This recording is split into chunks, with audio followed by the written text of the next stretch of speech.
সুপ্রিয় সম্মানিত সুধী দর্শক মণ্ডলী, নিয়ে চলে এলাম 11ই মার্চ রোজ বুধবারের আবহাওয়ার সর্বশেষ খবর নিয়ে। কেমন থাকবে বুধবার সকাল থেকে সন্ধে পর্যন্ত দেশের 8 বিভাগ সহ 64 জেলার আবহাওয়ার পরিস্থিতি, অন্যদিকে ভারতের পশ্চিমবঙ্গ, আসাম ও ত্রিপুরার আবহাওয়া রইল বিস্তারিত আপডেট।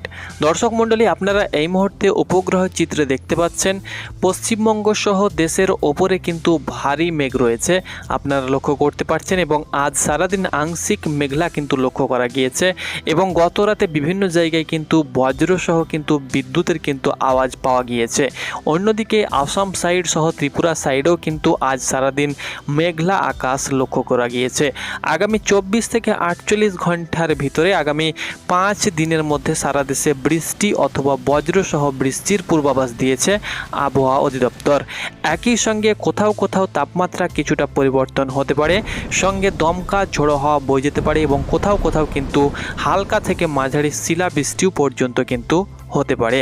দর্শক মণ্ডলী, বুধবার সকাল 9টা থেকে পরবর্তী 24 ঘন্টার ভিতরে রাজশাহী, রংপুর, ঢাকা, বরিশাল, চট্টগ্রাম বিভাগের কিছু কিছু জায়গায় এবং ময়মনসিংহ, সিলেট বিভাগের 2-1 জায়গায় অস্থায়ীভাবে দমকা ঝোড়ো হাওয়া সহ বৃষ্টি ও বজ্রসহ বৃষ্টি হতে পারে। সেই সঙ্গে সারা দেশের দিন ও রাতের তাপমাত্রা প্রায় অপরিবর্তিত থাকতে পারে। দর্শক মণ্ডলী, জানিয়ে দেব আপনাদেরকে ডিটেলসে যে আগামী 24 ঘন্টার ভিতরে দেশের রংপুর, সিলেট, ময়মনসিংহ, ঢাকা, খুলনা, বরিশাল, চট্টগ্রাম সহ পশ্চিমবঙ্গের ত্রিপুরা, আসাম সহ ভারতের পশ্চিমবঙ্গের 23টি জেলায় কোথায় গিয়ে কত মিলিমিটার পর্যন্ত বৃষ্টিপাত হতে পারে, কোথায় কেমন বৃষ্টিপাত হতে পারে আপনাদেরকে জানিয়ে দেব। দর্শক মণ্ডলী, আপনারা দেখতে পাচ্ছেন WB ওয়েদার চ্যানেল। প্রতিনিয়ত আবহাওয়ার সর্বশেষ পূর্বাভাস পেতে অবশ্যই চ্যানেলটাকে ফলো করুন এবং আপনি কোন জেলা থেকে ভিডিওটি দেখছেন অবশ্যই আপনি আপনার জেলার নামটি লিখতে ভুলবেন না। দর্শক মণ্ডলী, আজ রাতে অর্থাৎ মঙ্গলবার রাতে কিন্তু দেশের ওপরে বৃষ্টির আস্থা না থাকলেও বুধবার কিন্তু আমরা লক্ষ্য করতে পারছি দেশের ওপরে কিন্তু হালকা মাঝারি কিন্তু 2-1 জায়গায় বৃষ্টি ও বজ্রসহ হালকা থেকে মাঝারি বৃষ্টির আমরা পূর্বাভাস লক্ষ্য করতে পারছি। আপনারা দেখতে পাচ্ছেন রাজশাহী বিভাগে কিন্তু আমরা দুপুরের দিকে হালকা থেকে মাঝারি বিক্ষিপ্ত বৃষ্টি আমরা লক্ষ্য করতে পারছি।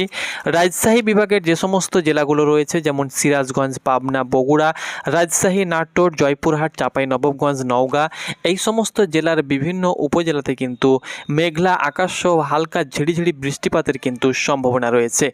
ঢাকা বিভাগের যে সমস্ত জেলাগুলো রয়েছে যেমন ঢাকা, সেই সঙ্গে সঙ্গে নরসিংদী, গাজীপুর, শরীয়তপুর, টাঙ্গাইল, কিশোরগঞ্জ, নারায়ণগঞ্জ, মানিকগঞ্জ, ঢাকা, মুন্সিগঞ্জ, রাজবাড়ী, মাদারীপুর, গোপালগঞ্জ এবং ফরিদপুর সাইডের বিভিন্ন উপজেলাতে কিন্তু হালকা থেকে মাঝারি বিক্ষিপ্ত গুড়ি বৃষ্টির সম্ভাবনা রয়েছে। অন্যদিকে খুলনা বিভাগেও কিন্তু এদিকে লোহাগড়া, সেই সঙ্গে সঙ্গে এদিকে নারাইল, চুয়াডাঙ্গা, টুঙ্গিপাড়া, তার সঙ্গে সঙ্গে এদিকে মাদারীপুর, শিবচর, মুকসুদপুর, সেই সঙ্গে সঙ্গে বরিশালের যে সমস্ত জেলাগুলো রয়েছে ঝালিখাটি, পটুয়াখালী, পিরোজপুর, বরিশাল, ভোলা, বরগুনা এবং চট্টগ্রাম বিভাগের যে সমস্ত জেলাগুলো রয়েছে যেমন কুমিল্লা, ফেনী, ব্রাহ্মণবাড়িয়া, রাঙ্গামাটি, নোয়াখালী, চাঁদপুর, লক্ষ্মীপুর, তার সঙ্গে সঙ্গে চট্টগ্রাম, কক্সবাজার, খাগড়াছড়ি এবং বন্দরবন সাইডেও কিন্তু আকাশ মেঘলা থাকবে এবং কিছু কিছু জায়গায় কিন্তু হালকা থেকে মাঝারি বিক্ষিপ্ত বৃষ্টিপাতের সম্ভাবনা থাকবে। অন্যদিকে পশ্চিমবঙ্গের বীরভূম, মুর্শিদাবাদ, নদিয়া সহ 2 বর্ধমানের উপরে কিন্তু হালকা বৃষ্টিপাতের সম্ভাবনার কথা কিন্তু আমরা দেখতে পাচ্ছি এবং আমরা কিন্তু সরাসরি লাইভ স্যাটেলাইটের মাধ্যমে লক্ষ্য করতে পারছি। এটা কিন্তু দুপুরের দিকে থাকবে।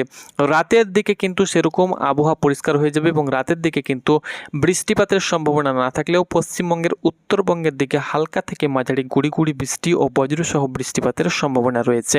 তবে সেটা হালকা গুড়ি বৃষ্টিপাতের সম্ভাবনা রয়েছে, ভারী বৃষ্টির একদমই আভাস কোথাও নেই। হালকা থেকে মাঝারি বৃষ্টি হতে পারে, আবার কোনো সময় আবহাওয়া যেহেতু পরিবর্তনশীল সেহেতু কিন্তু বৃষ্টি নাও হতে পারে। তবে আমরা যেটা লক্ষ্য করতে পারছি হালকা বৃষ্টির সম্ভাবনা আমরা লক্ষ্য করতে পারছি। তবে আকাশ আংশিক মেঘলা থাকার সম্ভাবনা রয়েছে, ভ্যাপসা গরমও কিন্তু লক্ষ্য করা যাবে।